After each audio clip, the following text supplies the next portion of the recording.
All right, everybody, how we doing? Welcome back to the Conserving Freedom Network. We are excited to have y'all here today.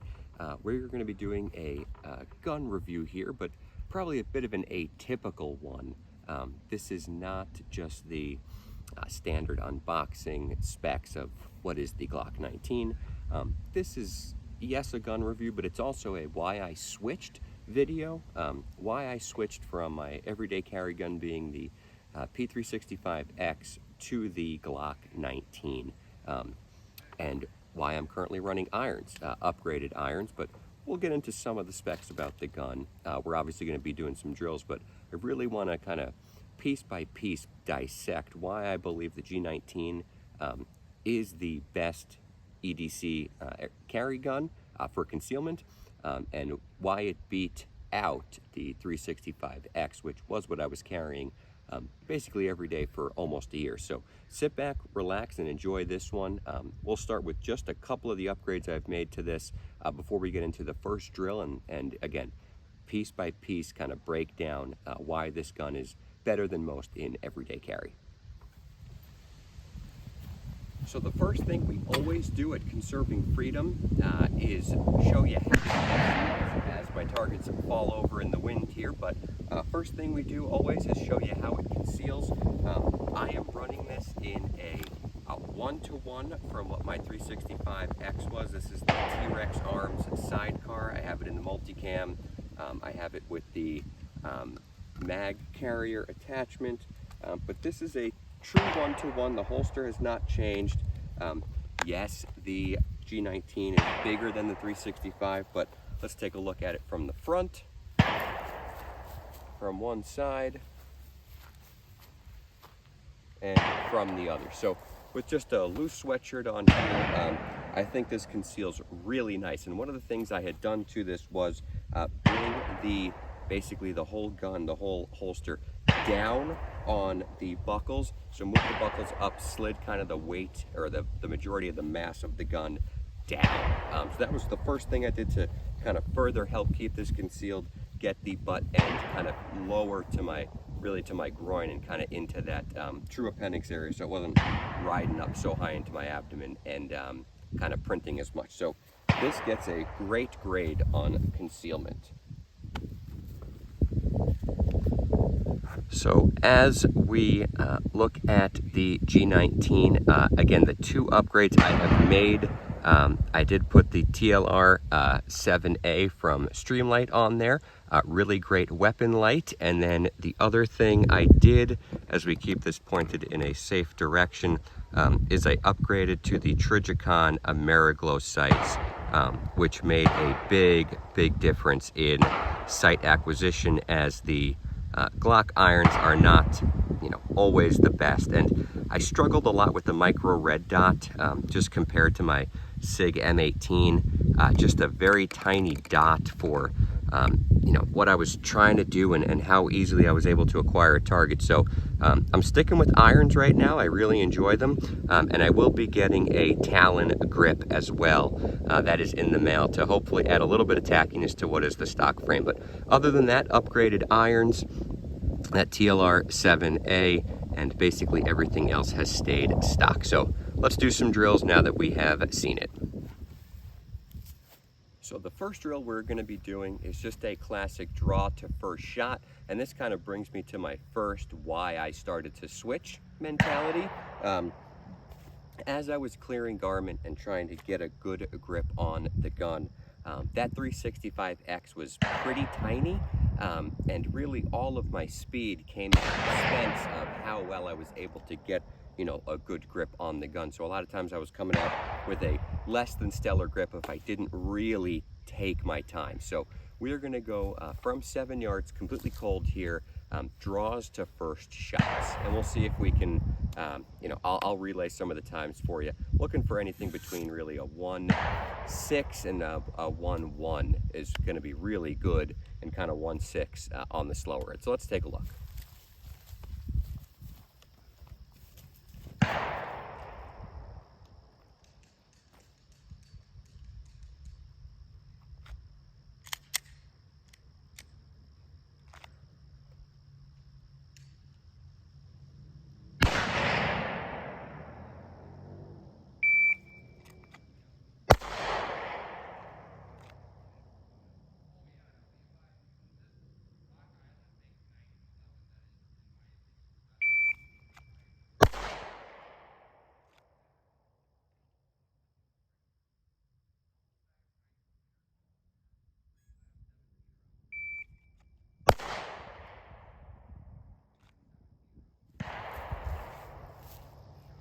So just for reference, that last one that floated a little high on us in that neck box, that was a 1-2-4. And again, with these irons, really all I'm doing is just seeing a little bit of that flash of that Trijicon sight on the front, trusting that my training and kind of how I come out of the holster and get two hands on it is going to have them pretty well lined up. You can see kind of on my first two, I was a little off to the right. On my third one, I was just a little high, but 1-2-4 from 7 yards, you know, coming out nice and quick. That is, and that's cold. Those are my first 3 shots of the day. Faster than anything I had achieved with my 365X. So next thing I want to look at here is just accuracy, taking our time. We're going to go from 10 yards, again, with iron, 10 yards, taking our time. We'll do 4 shots, just going for center mass of the A zone. Let's see what our grouping can look like.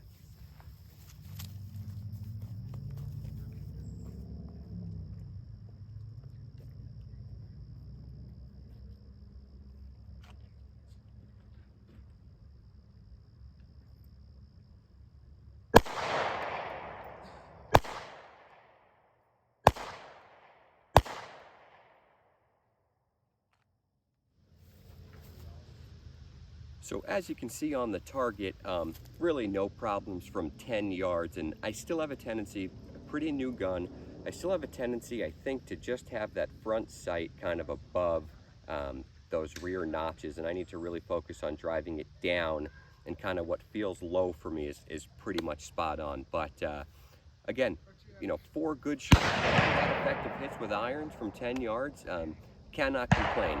Let's get into a little bit of speed here and some target transition as we move into our next drill. So one of the things I want out of an everyday carry pistol is the ability to confidently, you know, have headshots at 15 yards or something damn close to a headshot at 15 yards. So I'm going to add a little bit of a second range drill here. We're going to go 3 shots to the close target here at 7, and then I've got a target probably 18 yards away. We're going to look for 2 headshots. So nothing crazy in speed. I want to make sure I get my hits, but let's see how the drill works.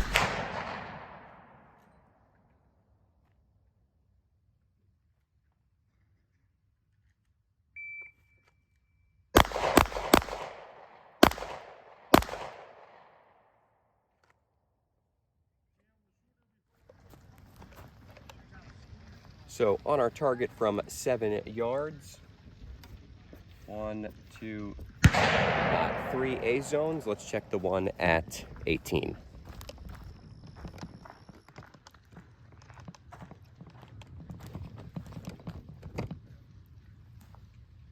And over here, had a little bit of a pull on one. I did feel that. Corrected, that was my first one. Second one had a bit of that pull, but pretty darn good, all in a 4.39.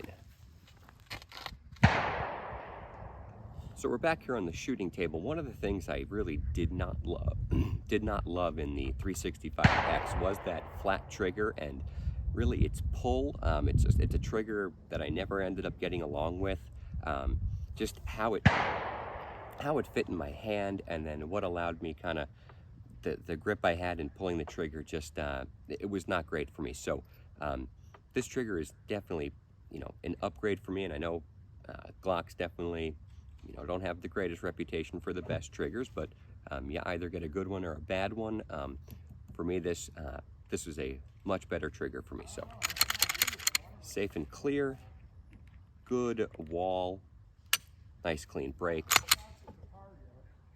and a really nice reset. So I think I got lucky on this Glock trigger, but Glock trigger beats that 365X trigger by a mile, and maybe I'm in the minority there, but much better on the trigger, much better on that purchase coming out of the holster. And again, my accuracy with just irons is better right away than my 365X really ever was. And again, I'm looking to get something, you know, as close to my M18 as I can, because my M18 is really my favorite gun. That's the gun I'm most accurate with, most rounds through. Just a little big to conceal, but man, kind of slowly turning into a Glock fanboy here. Let's do one more drill. One of my favorite drills to end with, that's going to be a bill drill from 7 yards.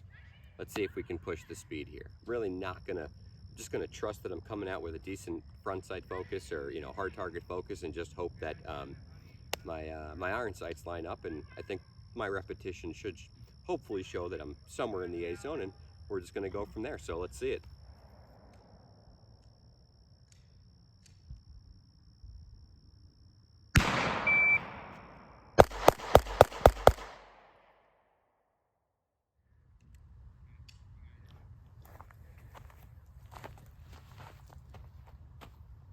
With the exception of pulling that first shot, that was 5 A zones. Those splits were like right around 0.2.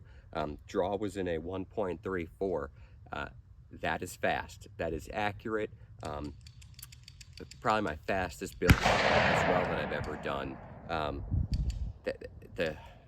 I'm even impressed by myself of how good the Glock 19 is. Wow.